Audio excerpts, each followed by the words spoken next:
Assalamualaikum warahmatullahi wabarakatuh. Salam sejahtera untuk kita semua. Perkenalkan, saya Dr. Murni SPDI MAG, salah satu dosen tetap pada program studi pendidikan guru pendidikan anak usia dini di Sekolah Tinggi Keguruan dan Ilmu Pendidikan An-Nur Nanggro Aceh Darussalam. Pembuatan video singkat ini untuk melengkapi salah satu syarat untuk mengikuti sertifikasi dosen pada tahun 2025 gelombang 1, yaitu pernyataan diri dosen dalam unjuk kerja Tridharma Perguruan Tinggi atau PDD UKTPT dalam unsur pengajaran. Mata kuliah yang saya ampu salah satunya adalah mata kuliah Pendidikan Agama Islam, di mana mata kuliah ini merupakan salah satu mata kuliah wajib yang berada pada semester pertama dengan bobot 2 SKS. Deskripsi singkat pada mata kuliah ini yaitu mengkaji ruang lingkup pendidikan agama Islam, konsep ketuhanan dalam Islam, sumber ajaran Islam, akhlak kepada Allah dan akhlak kepada Rasul, akhlak mahmudah dan akhlak mazmumah, konsep integrasi iman, Islam dan ihsan, karakteristik ajaran Islam, akhlak kepada negara dan kepada lingkungan, serta isu-isu kontemporer keagamaan, sumber-sumber hukum Islam, dan dimensi-dimensi Islam. Capaian pembelajaran pada mata kuliah ini yaitu mampu memahami ruang lingkup, konsep ketuhanan, menerapkan sumber ajaran Islam dalam kehidupan, dan mampu membedakan akhlak kepada Allah dan akhlak kepada Rasul, serta membedakan akhlak mahmudah dan akhlak mazmumah. Adapun cara saya dalam menyampaikan materi, saya selalu menggunakan metode yang bervariasi untuk menarik perhatian siswa dan dapat menciptakan suasana kelas yang lebih menyenangkan. Metode yang saya gunakan adalah dengan metode DIA, yaitu Delivery, Interaction, dan Assessment. Delivery adalah bagaimana cara saya menyampaikan materi perkuliahan kepada mahasiswa.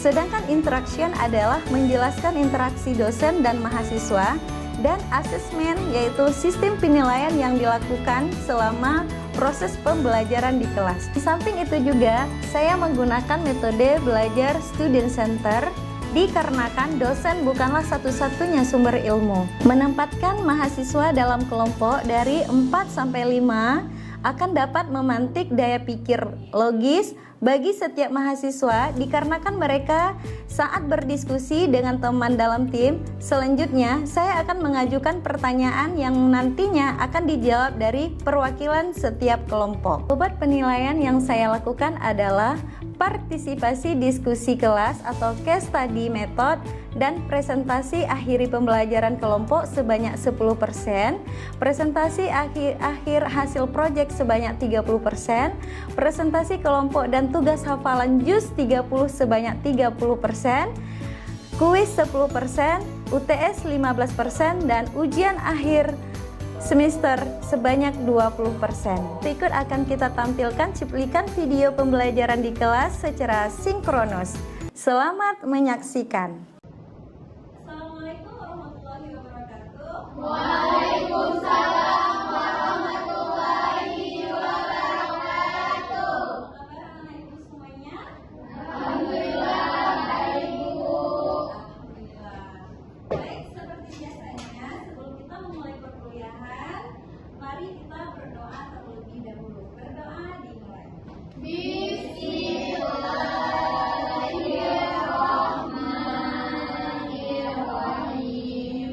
Rabbi shrah li sadri wa yassir li amri wahlul 'uqdatam min lisani yafqahu qawli. Baik, terima kasih. Semoga dengan doa yang kita bacakan tadi, perkuliahan kita diberkahi oleh Allah. Nah, sebelum kita memulai perkuliahan pada hari ini, Ibu akan mengabsen terlebih dahulu ya. Tapi nampak Ibu ada yang tidak hadir ya? Ya Bu. Siapa yang tidak hadir? Nining Bu. Oh, Nining. Ya. Kenapa dengan Nining? Sakit Bu.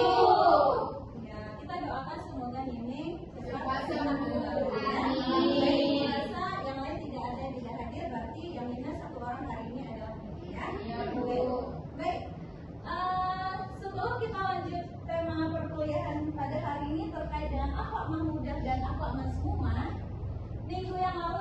Minggu yang lalu Ibu ada memberikan tugas untuk menghafal salah satu surah pendek ya. Siapa yang masih ingat? Saya Bu. Ya, Fadila, silakan. Hafal surah? Iya, surah Al-Insyirah.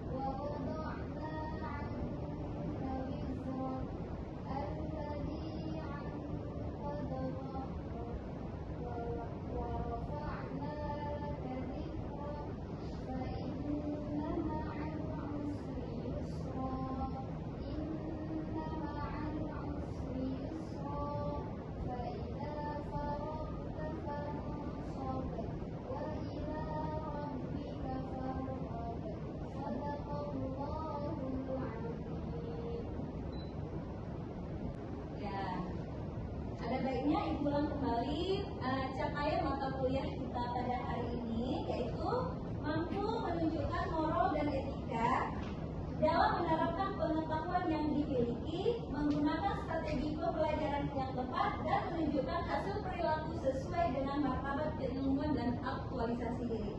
Ini adalah capaian mata kuliah pada pendidikan agama Islam. Nah, adapun capaian pembelajaran mata kuliahnya, mahasiswa Ibu bisa melihat sendiri ada beberapa poin, ada 6 ya. Salah satu yang paling ini adalah yaitu yang terakhir itu mahasiswa ya dapat dijadikan contoh atau suri teladan di tengah-tengah kampusnya ya, keluarga, diri sendiri dan masyarakat beserta dengan keilmuan yang dimilikinya. Jadi semua ini harus kita aplikasikan dalam kehidupan kita sehari-hari. Nah, sebelum Ibu jelaskan ini, ada yang tahu tidak apa itu akhlak? Ayo, ada yang tahu? Ya, akhlak menurut bahasa itu adalah sesuatu tabiat ya, perangai dan tingkah laku. Nah, itu menurut bahasa. Nah, tadi sudah dijelaskan menurut bahasa ya. Sekarang kita melihat lagi menurut istilah. Nanti kita lihat lagi ke depannya menurut Imam Al-Ghazali. Nah, menurut istilah dulu. Siapa yang tahu definisi akhlak menurut istilah? Silakan Lilis. Jadi akhlak menurut istilah itu adalah bagaimana tata cara seseorang itu ketika berhubungan dengan Allah, baik dengan Allah, begitu dengan manusia. Bagus. Ada yang mau menambahkan? Dinda? Oke, kita lanjut ya. Itu menurut bahasa dan istilah. Sekarang kita lihat definisi akhlak menurut ya Imam Al-Ghazali. Kenal siapa Imam Al-Ghazali? Ya, siapa? Tahu ya? Pernah baca buku dan kitab-kitabnya ya? Ya. Nah, definisi akhlak menurut Imam Al-Ghazali, ya, akhlak itu adalah sifat yang tertanam dalam jiwa yang menimbulkan perbuatan-perbuatan dengan mudah dilakukan tanpa perlu pemikiran terlebih dahulu. Jadi begitu. Jadi akhlak kita yang kita lakukan dalam keseharian itu dia tidak dibuat-buat. Ya, misal si A dia berperilaku baik, otomatis ya karena memang sudah tertanam dalam dirinya mempunyai akhlak yang baik. Oke. Ada yang mau tanya terkait ini? Ada yang belum jelas? Ibu rasa sudah jelas ya. Next kita lanjut. Nah, pertanyaannya adalah mengapa kita itu harus berakhlak? Harus berakhlak. Jadi semua kita ini harus mempunyai akhlak yang baik. Ya, ada yang bisa menjawab pertanyaan Ibu? Ya, silakan Tria. Jadi kan ibu, kenapa kita itu harus berakhlak? Karena berakhlak itu penting untuk mencerminkan iman kita, Bu, memperbaiki diri dan memperkuat hubungan sosial antara sesama manusia dan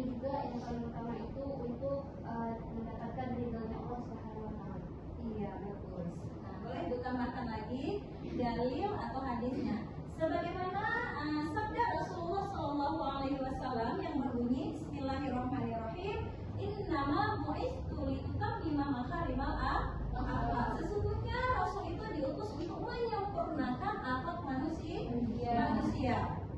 Nah, ada lagi satu dalil yang berbunyi Bismillahirrahmanirrahim, wa ma arsalnaka illa rahmatan lil alamin. Jadi apa makna ayat yang Ibu bacakan tadi? Apa maknanya? Maknanya siapapun di bumi ini sudah dihadirkan untuk memiliki akhlak, karena dengan akhlak itu kita bisa harmonis melalui kehidupan. Iya. Ibu tambahkan makna dari wa ma arsalnaka illa rahmatan lil alamin adalah sebagai rahmat, ya. Manusia itu sebagai rahmat bagi semesta alam. Makanya kita itu dituntut untuk mempunyai akhlak-akhlak yang baik atau akhlak yang mahmudah. Nah, dia salah satu ciri-ciri akhlak mahmudah itu adalah malu. Kenapa malu? Malu itu adalah sebagian dari iman, ya. Nah, fenomena pada hari ini, poin ini sudah menurun, ya. Banyak fenomena yang kita lihat di media sosial, anak-anak itu rasa malunya sudah kurang, ya. Kita bukan menjas, tapi ada beberapa yang realitas yang kita lihat seperti itu. Contohnya tidak segan-segan mengupload di media sosialnya hal-hal yang tidak baik. Nah, itu sebagai seorang pembelajar, ya, seorang pembelajar yang baik, kita itu memang harus mempunyai rasa malu, karena dengan adanya rasa malu akan membuat karakter atau ciri khas kita ini menjadi mata masyarakat, di mata keluarga, di mata orang lain, akan berdampak kepada kebaikan. Nah, selanjutnya,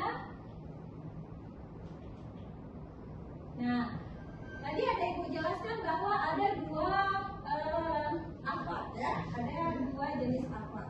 Dan sekarang adalah akhlak mazmumah. Akhlak mazmumah ini adalah akhlak yang tercela, di mana ini sangat dilarang di dalam agama Islam, ya. Nah, apa contohnya gitu? Nah, apa definisi dari akhlak mazmumah? Yaitu akhlak yang jahat dan perbuatan yang keji tanpa mengenal halal dan haram.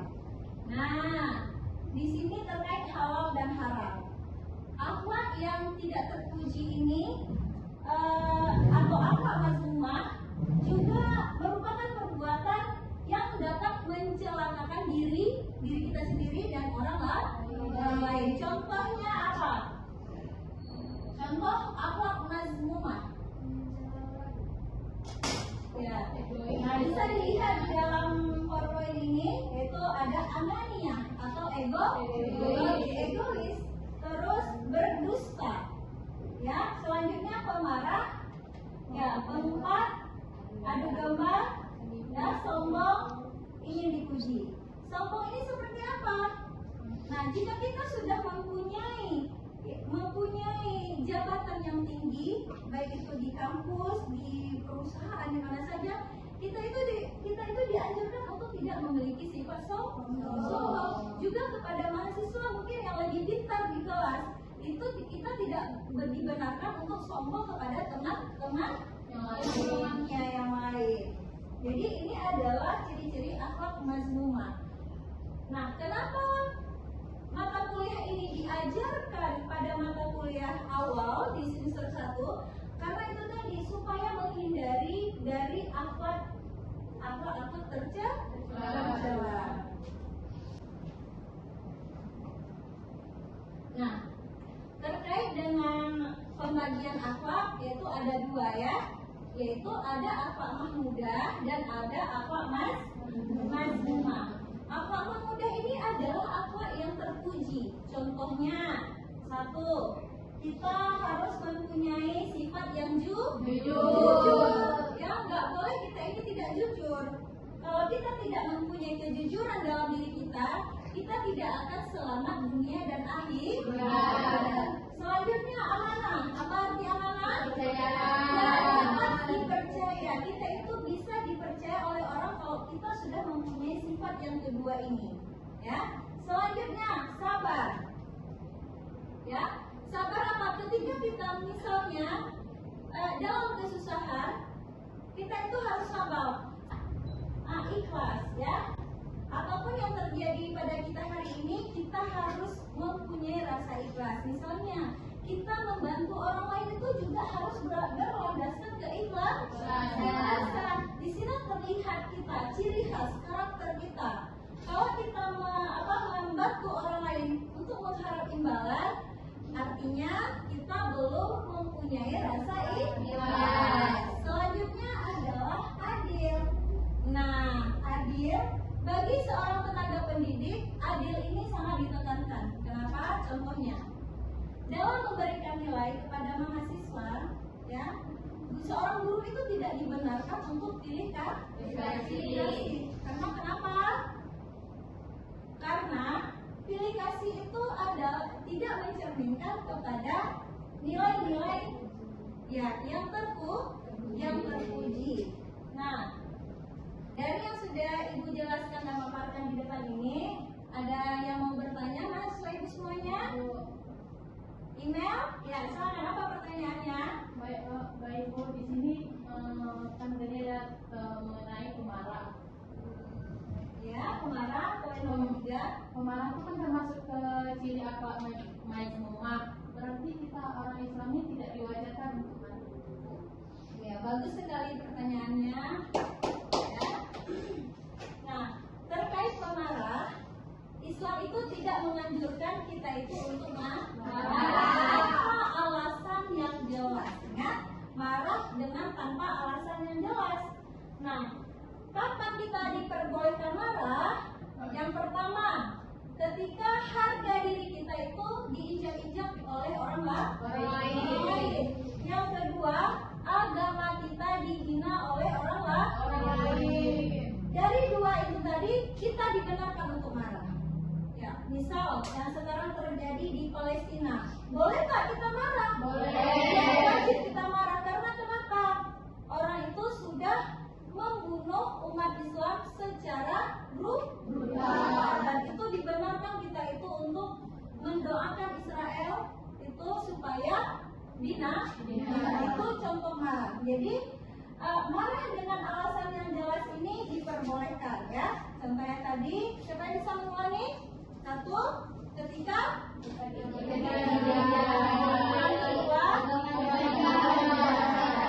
kita itu dihina oleh orang lain. Baik, sebelum Ibu tutup perkuliahan kita hari ini, silakan siapa yang bisa menyimpulkan dari terkait dari tema kita hari ini, akhlak mahmudah dan akhlak mazmumah. Tunjuk tangan. Silakan Fadila Natasha.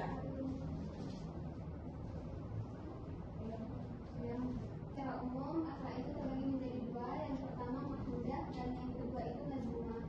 Sebelum kita masuk ke kedua ini, kita tahu definisi tadi sesuai dijelaskan. Akhlak itu tabiat, perilaku itu secara bahasanya. Akan tetapi secara istilah itu bagaimana cara kita berhubungan baik itu dengan yang sang kuasa kalau kita Allah, dan bagaimana cara kita berkomunikasi dengan sesama. Kemudian ciri-ciri akhlak mahmudah tadi kan sudah banyak. Beberapa di antaranya itu seperti jujur, amanah, sopan santun. Kemudian yang akhlak mazmumah itu seperti egois, pemarah, ria, dan sombong dan yang lain-lainnya. Bagus sekali, ya. Jadi sebelum Ibu tutup perkuliahan, Ibu akan memberikan tugas terlebih dahulu kepada anak-anak Ibu semuanya. Tolong direview tentang judul integrasi antara iman, Islam, dan ihsan. Minggu depan dikumpul ya. Terus tulis tangan ya, jangan diketik tapi tulis tangan. Jadi kalian menganalisis terkait 3 integritas itu. Yang pertama apa? Iman, Islam, dan